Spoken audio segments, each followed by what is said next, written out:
Nós estamos com mais um programa, Especialidades, Ciência para a Vida. E nessa semana nós trouxemos alguém muito especial, alguém que entende de uma forma muito peculiar aquilo que é essencial à vida: água, recursos hídricos, como manejar, como lidar com esse recurso tão extraordinário e cada vez mais escasso, em quantidade e também, com certeza, em qualidade.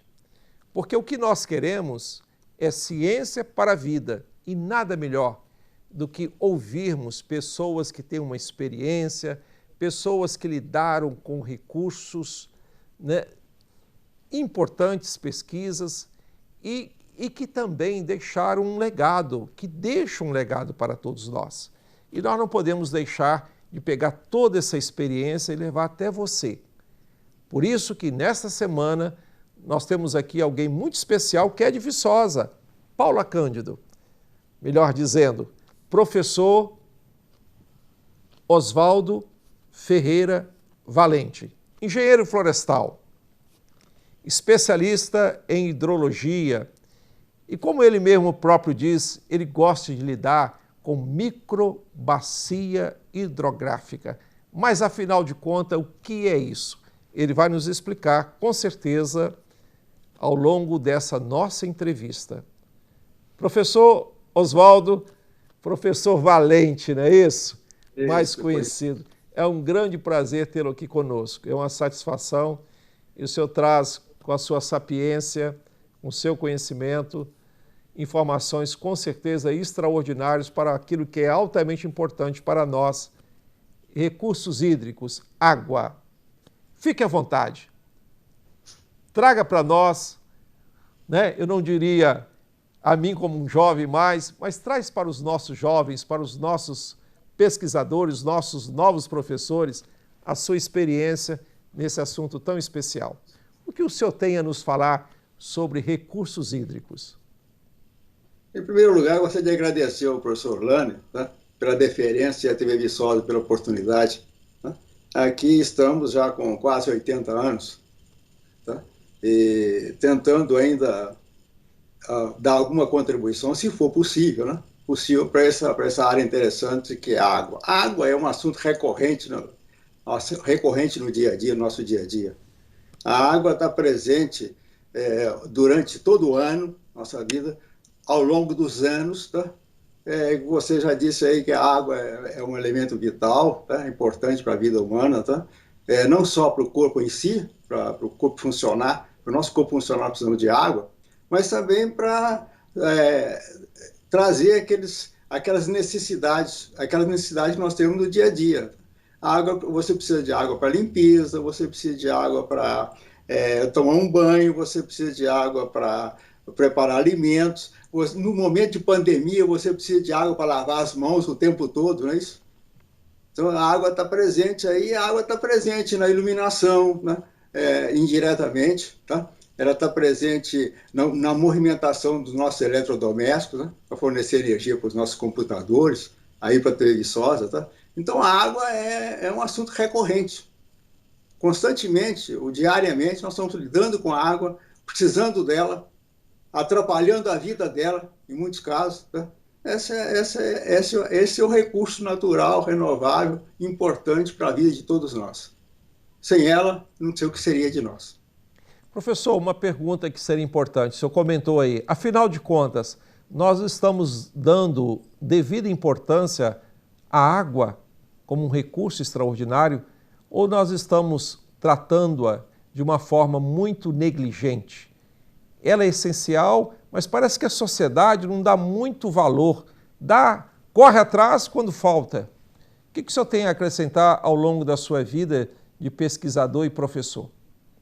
Eu acho que nós temos todos com a água, sabe, um sentimento de satisfação e decepção ao longo da nossa lida com ela. Tá? De satisfação quando você abre a torneira de casa e tem água escorrendo. Quando você abre o chuveiro e tem uma água para você tomar banho. Tá? Esse é o momento de satisfação. Ao mesmo tempo, quando você sai de casa e a rua está inundada, está alagada, e você não consegue trafegar, ou quando a casa fica cheia de água por um alagamento, uma inundação, você tem uma decepção com a água. Então, a água tem essa história engraçada, né? Esse comportamento curioso. Então, você tem com ela uma satisfação, uma decepção, e em alguns casos mais extremos, você tem com a água uma relação de amor e ódio, quase. Uma hora nós estamos amando a água, outra hora a gente está odiando a água. Então, isso no dia a dia, isso é comum. Você imagina o seguinte, que uma criança se levante de manhã para ir para a aula, e chega no banheiro e de lá grita o pai ou a mãe dizendo que não tem água na torneira. Você imagina aquela família já começa a perceber que aquele dia para ela vai ser problemático. Tá? Eles vão ter dificuldades em passar o dia sem esse recurso. Agora você pensa de outro lado. Então, nesse caso aí, você sente a falta da água. Agora você pensa que tem água na torneira e que o pai sai para levar o filho na escola de manhã e não consegue chegar à escola porque a rua está alagada. Uhum. Então, olha as contradições. Você tem com a água essa relação de amor e ódio no dia a dia. É da natureza humana, então é assim mesmo. O recurso é fundamental e a gente com isso, como a gente tem essa relação de amor e ódio, a gente às vezes não trata a água adequadamente como ela devia ser tratada. O que a gente percebe, professor, é que a água seria o sangue do nosso corpo, né? Quer dizer, no caso do aspecto da natureza. Mas para onde nós vamos hoje, estamos vendo os nossos nascentes secando, os nossos córregos extremamente poluídos. O senhor, na sua especialidade, como é que está realmente, como é que nós como sociedade estamos tratando algo tão importante? Quer dizer, porque daqui a pouco nós podemos ter as enchentes devido ao mau uso e a falta também devido a esse mau uso. Quer dizer, não está precisando de uma sapiência, de uma sabedoria para lidar com isso? Olha, Orlando, a gente tem até, Orlando, uma legislação moderna a respeito de recursos hídricos. Recurso hídrico é água em condição de suprir alguma necessidade econômica, na verdade. Uma relação uma expressão bem simplista. Qual a diferença entre recurso hídrico e água? Recurso hídrico é aquele que a água que você está captando para alguma necessidade, para resolver algum problema, não é isso? Então a gente tem uma legislação moderna até para isso. É de 1997, uma legislação que foi estudada durante muito tempo. Ela ficou lá cozinhando lá no Congresso durante anos e anos, até sair uma legislação que em certo ponto, ela tem uma relação com a legislação francesa. Tá? Então, é uma legislação muito boa. Ela é conhecida tradicionalmente já como Lei das Águas. Ela foi publicada em 1997. Então, nós já estamos com 23 anos da Lei das Águas. E ela tem algumas coisas muito interessantes. Foi a primeira vez que a bacia hidrográfica foi considerada uma unidade básica de planejamento. Então, essa é fundamental. Quer dizer, você colocou a água na superfície, dizendo o seguinte, a água na superfície terrestre ela deve ser tratada e cuidada dentro de uma unidade natural chamada bacia hidrográfica. Isso foi um detalhe interessante. Segunda coisa interessante é que a água foi considerada um bem escasso de valor econômico. Muita gente acha ruim isso. O pessoal da área ambiental mais conservador, eles acham ruim que a água tenha sido tratada como um bem econômico, considerado um bem econômico. Tá? Eu, quando comecei a trabalhar com bacia hidrográfica em 1967, tá? Agora já tem mais de 50 anos, a água era um bem livre, sem valor econômico. Sim. Então, inclusive, eu tive muita dificuldade no princípio, com a primeira disciplina de hidrologia processual e manejo de bacias hidrográficas, porque ninguém se animava a dar recursos para trabalhar. Eu dizia que vai trabalhar com água, mas para quê? Tá? Você quer trabalhar em produção de água? Para quê? Se a água é abundante, tá? Não tem valor econômico. Tá? Então, a lei fez essas duas coisas muito importantes. Acho 2 detalhes importantíssimos da lei. Considerar a bacia hidrográfica como unidade básica de planejamento, né? E considerar a água um bem de valor econômico. Quer dizer, um bem escasso. Então, se é um bem escasso, você tem que ter cuidado com ele. Nós começamos a ter cuidado com ele porque é um bem que não está mais abundante como se pensava que estava antigamente. Bem, O que acontece? Nós estamos com 23 anos na nossa legislação e a coisa ainda não engrenou. Né? Não sei, falta alguma coisa para isso deslanchar, para essa legislação ser totalmente aplicada e começar a gerar seus frutos, porque no instinto ela é boa. Porque a lei criou algumas coisas interessantes, né? Criou o comitê de bacias, que é uma representação, que é um colegiado, que tem representação dos poderes públicos e tem representação da sociedade. A ideia é que esse comitê fosse chamado, que se chamavam entusiasticamente, como o Parlamento das Águas. O pessoal encantado com isso. Nós agora temos o Parlamento das Águas. E então você teria essa agência, esse comitê, que é um colegiado, e criou a agência de bacia, que é o órgão técnico para dar apoio a essa agência, a esse comitê, a esse parlamento. Tá? O que acontece? Esses comitês, eles começaram a ser formados por pessoas muito entusiasmadas. Houve aquele entusiasmo inicial, muita gente se candidatou a fazer parte dos comitês, e os comitês passaram a não funcionar adequadamente. Às vezes não tinha recurso, o pessoal tinha dificuldade de percorrer grandes distâncias. Pensou o comitê da Bacia do Rio São Francisco, tá? Que pega gente de todo lado, para reunir esse pessoal, você tem que deslocar esse pessoal a grandes distâncias. Então isso dificultou, de alguma forma, o trabalho do comitê. E a agência de bacia, que é a ideia de ser um órgão técnico ligado ao comitê, para subsidiar o comitê, para ele tomar decisões, você imagina você reunir um grupo de pessoas no comitê que não tem conhecimento específico sobre o funcionamento de uma bacia hidrográfica, como é que esse pessoal vai tomar decisões? Baseado em quê? Baseado no entusiasmo por alguma coisa?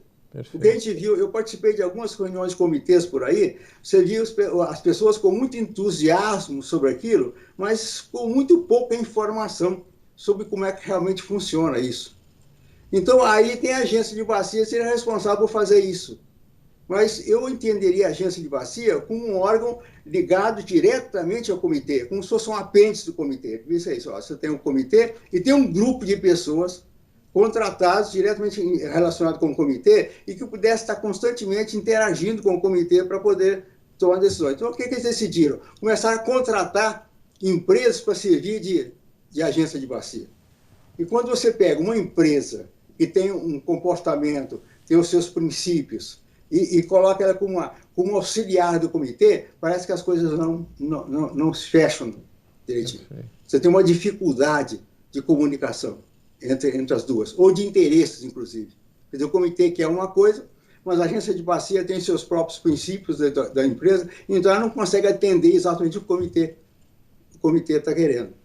Professor, aí, eu tenho um sentimento interessante que eu vejo, não é só questão da água, mas questão ambiental. Nos parece crer que é muito papelesco, é muita reunião e pouca ação efetiva. Quer dizer, o senhor tem mais experiência do que eu, vivencio isso muito mais. E eu tenho uma frase que não é minha, né? Quer dizer, a natureza não será enganada. Não. E eu acho que o que vai nos pegar é a falta de água, né? Porque é tudo muito processual, muito... Né? Nós pegamos esse engodo aí que o senhor comentou, né? De representatividade social, mas de pessoas que têm voto, têm peso, mas que não conhecem, decidem sem ter o conhecimento, como é que faz? E às vezes fica até esperando lá A ou B votar para votar, ou sim ou não, quer dizer, não tem maturidade. Você não acha que isso é um descaso, né? E algo que a gente inverte, essa, entre aspas, participação popular? O comitê é tão interessante que uma vez eu vou te contar uns detalhes para você ver como é que a coisa funciona a princípio. Há alguns anos atrás, eu fui participar de uma reunião do comitê da Bacia do Rio Piranga, né? Que é um subcomitê da Bacia do Rio Doce, não é isso? Então, você imagina que ele pega Mariana, uma parte de Mariana está na Bacia do Rio Piranga, tá? E aí tinha um cidadão de Piranga que fazia parte do comitê. Tá? Então, eu fui lá no comitê defender a necessidade de ajudar, de colocar o produtor rural dentro do processo. Porque eu achava que se não colocar o produtor rural dentro do processo, se não tivesse uma atenção ao produtor rural como produtor de água, Sim. você não consegue resolver o problema. Então eu fiz uma apresentação fazendo exatamente isso. Quando eu terminei, um cidadão lá de Mariana falou comigo assim: professor, eu estou decepcionado. Eu falei assim: por quê? Ele falou: não, porque o senhor está querendo colocar dinheiro para os latifundiários da Comissão do Rio Piranga, né? Para dar dinheiro para os latifundiários cuidar da terra deles. Eu falei assim: olha, o senhor vai me desculpar, mas acho que o senhor deveria visitar um pouquinho mais a bacia do Rio Piranga, porque você não vai encontrar latifundiário aqui. Ele é predominantemente formado de pequenas propriedades. Perfeito. Então você imagina que por muito parece que é uma pessoa bem intencionada, tá? Mas desinformado. Quer dizer, ele fazia parte de um comitê achando que o entusiasmo dele era capaz de resolver o problema. Tá? Então ele enxergava o assunto de uma maneira totalmente distorcida. Então isso é que acabou, durante muito tempo, não dando efetividade aos trabalhos dos comitês. Professor... Agora, quanto ao aspecto de não aplicação das decisões do comitê, nós temos um outro aspecto muito interessante. É que você falou em reuniões aí, a gente tem muitas reuniões, faz muitas reuniões, fica muito preso aí, isso é verdade. Lani, você percebe a quantidade de simpósios, seminários, congressos, tá, que são feitos sobre água. No Brasil e no mundo, mas no Brasil muito quantidade. Você está vendo artigos escritos em periódicos científicos, em revistas científicas. Você vê artigos de divulgação em jornais, em revistas. Você vê o assunto ser tratado em reuniões, igual nós estamos fazendo aqui na televisão. Tá? Você vê, então, todo esse auê em torno desse assunto. E eu te pergunto, e por quê? Por que com tudo isso a água continua sendo um problema? Ou a gente não vê uma melhoria? Os comitês estão arrecadando recursos há muitos anos. O Comitê do Rio Doce, eu não tenho os números, tá? Mas já arrecadou muito recurso. O Comitê do Rio Doce, pagamento pelo uso da água, você tem aquela região de Ipatinga, ali, que tem muita indústria, muita empresa, e esse pessoal paga valores razoáveis pelo uso da água. Então você tem uma arrecadação.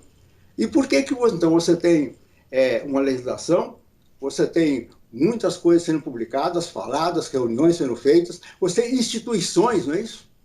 Você tem a Agência Nacional de Águas, você tem o Conselho Nacional de Recursos Hídricos, você tem o Conselho Estadual de Recursos Hídricos, tem o Instituto Mineiro de Gestão das Águas daqui em Minas Gerais, todo estado tem alguma instituição que trabalha com água.